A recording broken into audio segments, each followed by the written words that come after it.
Hi, everybody. Thank you for tuning in on our webinar on the challenges facing global investigations and whistleblowing. Happy that you are all here today, and we are super excited to discuss this important topic with you. And I want to ask you, if you have questions, please ask them, and we will try to come with a straightforward answer. So today, I'm here. I'm Maurice. I'm the CEO and co-founder of SpeakUp. And in the last years, I've been much involved in elaborate conversations with compliance and investigations professionals across the globe. And really looking forward to discuss the topic of investigations and whistleblowing with Martijn Boone today. Martijn, maybe you can shortly introduce yourself. Yeah, thanks, Maurice, and thanks for having me here today. In my role as a senior consultant on the topic of SpeakUp and whistleblowing, as well as management of investigations, I've been talking to a tremendous amount of large, complex multinational organizations with extensive processes in place. And that has given me quite some insights, and I'm really looking forward to share those with you today. Thank you, Martijn. So maybe to start with, together we have been talking to these investigations and compliance professionals over the last years. And why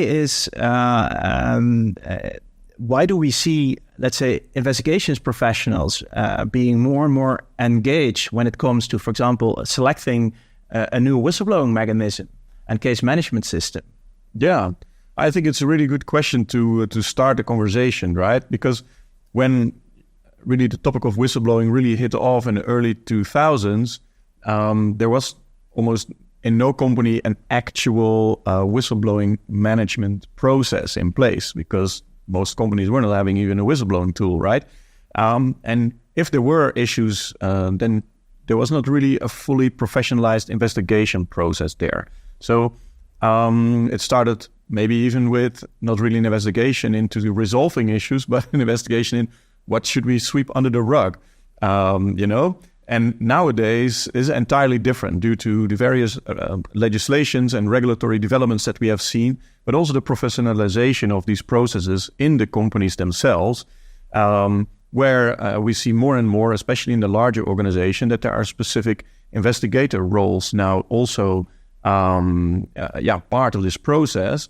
And obviously they carry a heavy part of this, because some of these companies happen to work on thousands of reports per year. So they have an entirely professionalized team dealing with that, and also with the investigations into some of those more significant issues. Yeah. And this is why they find it really important, because what we also see is that companies want to have the whistleblowing part, so like the raising issue part, they want to have it fully integrated with the management part, so the case management or investigation management part. Triaging. The triaging and managing that process. So we can talk later about how does the process generally look like, but the fact that it needs to be integrated and one smooth process, that is why we see the investigative professionals more and more really to the table, or also selecting the actual system where it starts. Sorry to interrupt you, but I think it's an interesting insight you share about the last years, that we see a more and more engagement of investigations professionals when we discuss global whistleblowing. And I understand that whistleblowing cases serious cases needs to be triaged by an investigations department. Can you also maybe say that organizations over the last years have been becoming more matured when it comes to investigations? We have this, sometimes we say an organization has a higher, let's say, compliance maturity when there is an investigations department. How do you reflect on that? Yes, good point that you mentioned it. I would say this is really the case, because the investigations team has a fundamentally different role than a compliance team, right? Investigative team is fully focused on, there are accusations there, and they seem credible enough to warrant additional work and look into those accusations. So let's do that, and that's kind of their total focus as a team. Where as a compliance officer also has all kind of other roles and responsibilities, of course, in educating the company, managing policies, procedures, things like that. So you could definitely say that if there's an investigation team in place, this often has to do with either really high development on risk management or in general maturity on compliance and of course management of ethics and integrity there. And today we are talking about the challenges you as a compliance or investigations professional are facing when handling whistleblowing cases. Martijn, what are the challenges to global investigations you recognize? Yeah, so what has struck me in the last conversations that I had is that having a fully reliable environment where you can really handle from start to end your entire process in the way you want it as an investigator, and that in the way you want it is a crucial part there. This is really something that is the way you want it. You mean then flexibility, or? Yeah, so there has to be flexibility there, but because it starts, of course, with having adequate procedures in place, right? And this is, in principle, comes from the compliance perspective. Like, if you are doing investigation, if there is a report, we should demonstrate that we have a due process of dealing with that. But to actually do it in a best practice way, you must go much further than those adequate procedures. And luckily, we see that a lot of organizations also want that. But in order to organize that in a large multinationals where you have teams in 7 continents working together and you are responsible for having a global overview, and then this becomes challenging. And then you become really reliant on a technical environment, right? A system. So this is one of those challenges. The other one is that once you have your basic system in place, it probably needs to change quite regularly as well because of changes in how the organization is structured or internal governance elements that adapt.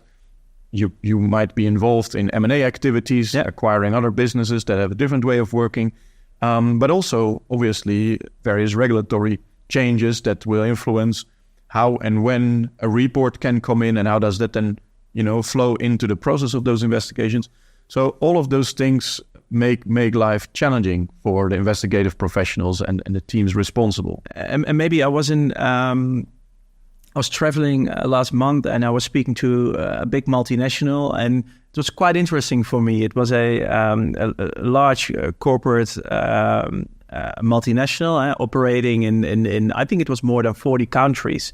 And I was speaking to the global head of investigations, to the chief compliance officer as well.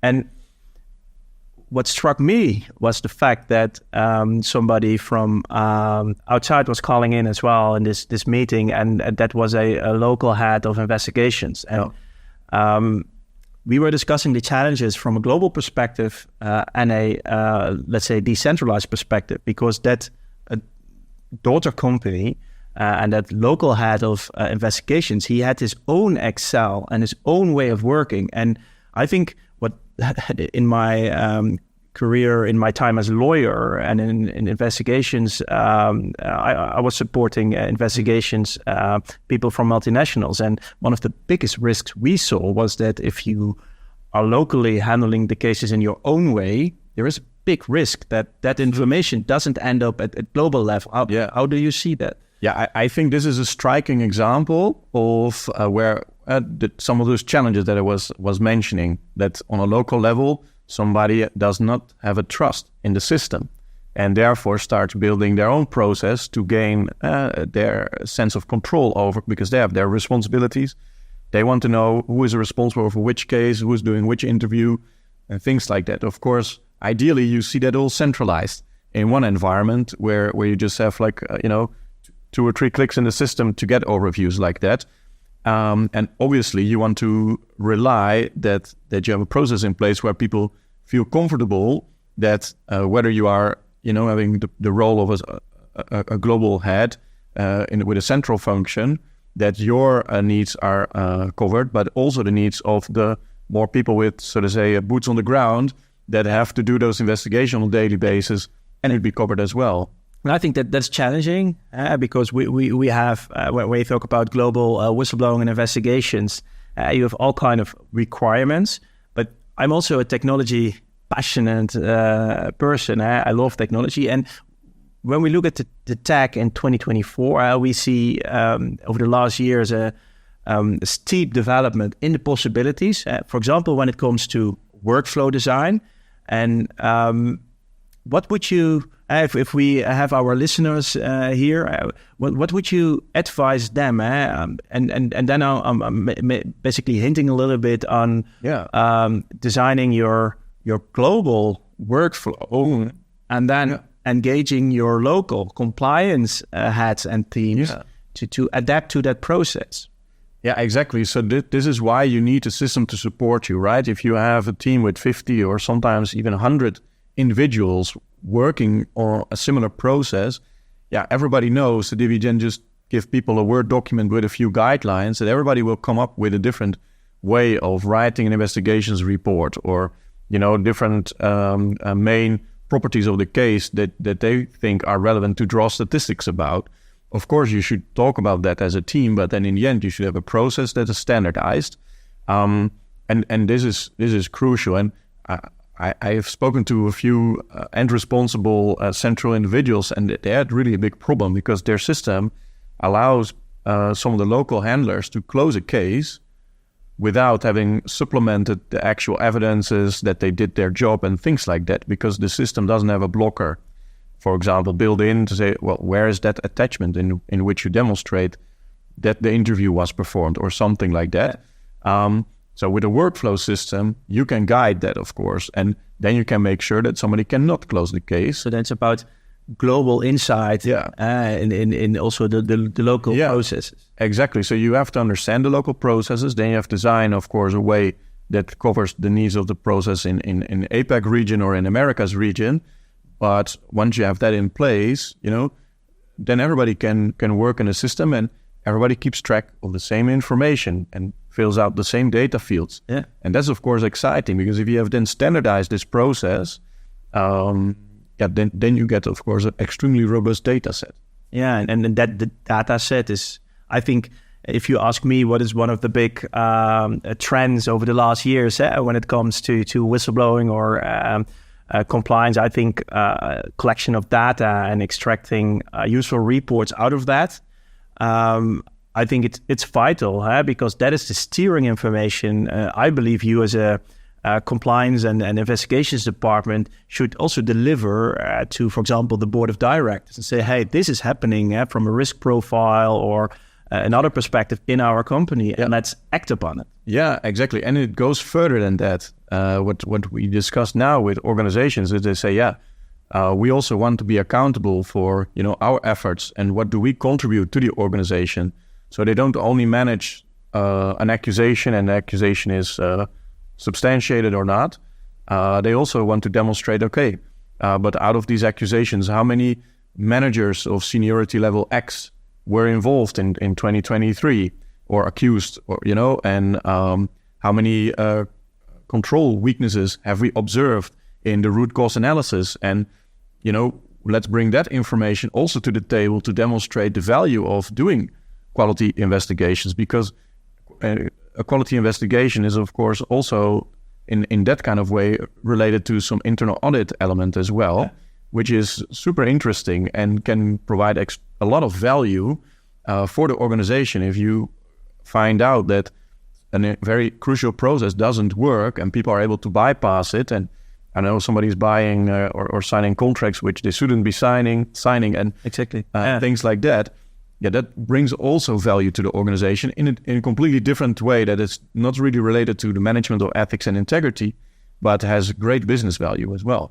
Interesting. And I see a question coming in from a global head of investigations, and I immediately see the buzzword AI. We've been discussing AI, I think, Martijn, in the last year. That was basically the most used word in our department here, I guess so. But I truly believe it is vital. And as a technology passionate person, I believe it is a game changer. And I see a question coming in.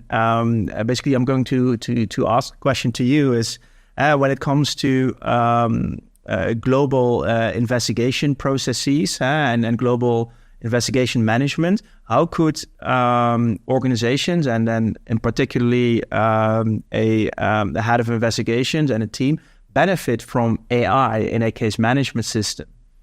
Yeah, well, I think it's a really good question, and we definitely have some thoughts about this, of course. And what I think is the main contributor here is that the AI can kind of function as a basic triaging tool already at a really early stage, right? Because at basic triaging, it's all about what is the actual accusation being made? Do we have the concrete information of the persons that are being involved or accused? Do we have their names? Do we know who we should look into? But also basic information like which plant is this case taking place, and some elements like that. And an AI can really function as a conversational partner for a potential reporter, for example, in which the AI can request that information, not in that traditional old school format of this big questionnaire, but in a style of a conversation. And the benefit, of course, is that the AI is really quick and can do that instantly. And out of that, you basically develop your initial triage moment on instant, so that it's already known what kind of policies might be flagged. It's already known to which location it pertains. So and basically that saves a lot of time. Yeah, time is always really relevant for the investigations team, because most of them have relatively short time frames, maybe 2 or 3 weeks between start of the case and demonstrating an outcome, like what was the start to closure times. So it's efficiency, and that will bring a huge amount of efficiency, so that also you guide away the reports which are not that significant, at least not for the investigations team. Yeah. Right. Sometimes people find the whistleblowing tools to complain about salaries, or holiday hours, grievances that are relevant to deal with, but not by an investigations team. And the AI can also route those to HR, another, for example, response to an HR department. Exactly. Or compliance. Yeah. And so interesting what you are describing here, and how I also see AI contributing to compliance teams. And basically, I think rephrasing what you just have explained here is that in investigations, you have all kind of these fixed processes, right? You always want to know involved persons, a location, a time frame, the basic elements of fact checking, right? Because that's where an investigation starts. And so basically what you say is that with AI, you can automate these fact checking elements into a process. And that, I think the basic level of quality of your reports, there is a basic level. And sometimes I think over the last years, what we maybe together also have discussed oftentimes is that the basic level of quality sometimes is too low, because those typical elements are super difficult to fact check, and AI can help you to gain that information more efficiency, maybe. Yeah, absolutely. More quick, more fast, I want to say. Yeah, and what I would say the biggest contributor to this concept for the investigation management process is that the starting position for where the investigator starts is more complete, more solid. So you have more clarity on, okay, there are 2 or 3 people, and what are their names? Yeah. And normally you can also find that out, but it will take a while to have that exchange through the anonymous communication mechanism that the whistleblowing system should facilitate, obviously. But that will take a while. You also have that information, but the AI can manage that into a shorter time frame, so that the starting point is more complete and your investigation can kick off in a higher gear straight away. Yeah, efficiency is definitely a key word there. And also resource-wise, that will allow the investigators to spend their time on the truly significant cases directly, and not spend also a lot of time in building the first foundation. Okay, because that is something where I really believe AI can contribute. Yeah, thank you. It's an elaborate answer for a big topic. Yes, as well. We see another question coming in, and this is a question from a chief compliance officer. And the questions I'm also going to direct it to you, Martijn, as an expert in this field. It is about, we previously were discussing workflow, that it is super important to support your global, let's say, a whistleblowing program with a strong workflow. So meaning involving those also local entities and professions, so investigation and compliance people. The question is, what is a learning you can share when it comes to workflow design and investigations? What is a big struggle you often see? Yeah, well, I think one of the most recent struggles that we are seeing now, I guess it's not a recent struggle, but it is more and more an issue where people are now, experiencing the pain points, because people want to have a really good process, because the investigations are about sensitive topics. You want to make sure that the people that you involve and the processes around it are very solid. But you oftentimes need other people that don't have anything to do with investigations to contribute to your case. But yeah, do you then send them an email that in principle, everybody can also access? It's about the confidentiality of the data. Yeah, so it's about confidentiality of the basically the requests that you do to HR or to accounts or to somebody in contract management, where you say, look, I want to know from this or that period all the contracts undersigned by that individual, for whatever reason in that investigation. So you want to have a diligent process of setting out those tasks. And I hear that for that, it's a really big frustration for investigations individuals that they have to chase those tasks. It's unclear where are those tasks positioned. And this is really where concrete workflow and a system supporting the task management can contribute, so that you just say, for this person, I want to have that information. The system chases the person with some reminders and things like that. Okay. The person can just upload the information without seeing the entire case. And these kind of things is really where the workflow can contribute. Basically, we say in modern life, a whistleblowing case can be complex because we have multiple stakeholders around such a case. You need to involve them. Yeah. And what you say is that's a challenge for a global investigations team. So because not everybody of those stakeholders should know everything. Yeah, exactly. But you want everything in one central place. And that is something that brings some challenges around the process. And this is why you need that flexibility. The flexibility is in the technology and in the workflow. Yeah. Absolutely. And what tip can you, because that was the question we got here online is, what is a tip when you design a strong workflow? Maybe you can give one or two concrete tips. Well, the system that you work with should facilitate that you can build in certain blockers, right? To move from an in-process stage to a closed stage, there should be blockers available to you. That's a good tip. So that is one of the concrete tips.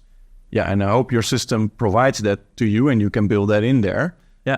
Right. And the other one is being able to really flexibly manage access. And you can have a basic process for that in place. But as reality kicks in, you'll see you need to deviate. So you need flexibility to, on ad hoc basis, deviate from the access process, for example. So these are two really concrete elements that you should be able to rely on to build a good process. Cool. Yeah, I think those are practical tips. Maybe a third one to round this up, but I've learned in the last years in my advice to these organizations is another one is I think it's vital is that please write down your whole investigations workflow. So oftentimes we visit multinationals, and one of my first question is, can you please give me a full overview of your global investigations, a workflow? And oftentimes there is not one fixed overview. So I think that's a very pragmatic step and tip. Please, integrate that. That's definitely true. Would make also our lives more easy if there is a nice documented work process to review. Absolutely, good point. But then we can discuss investigations and whistleblowing for a long time. We are passionate about the topic, so that's good. I really enjoyed having you here today, and also want to thank our listeners for sending out interesting questions. We have not answered all of them, but we will do, and we'll come back to you. So, what we also will do is we will share a survey with you. So we are eager to learn and how we can improve sharing our knowledge with you. Please share tips and also feedback with us. We will definitely work on that. For the rest, we also have a paper we can share with you. So after the webinar, you can leave your contact details, and Martijn try to put his tips and best practices into a white paper. So we are happy to share that with you, and looking forward to meet you in our next webinar. And thank you for listening. Thank you, Martijn. Yeah, thank you very much. It was a pleasure. Thank you.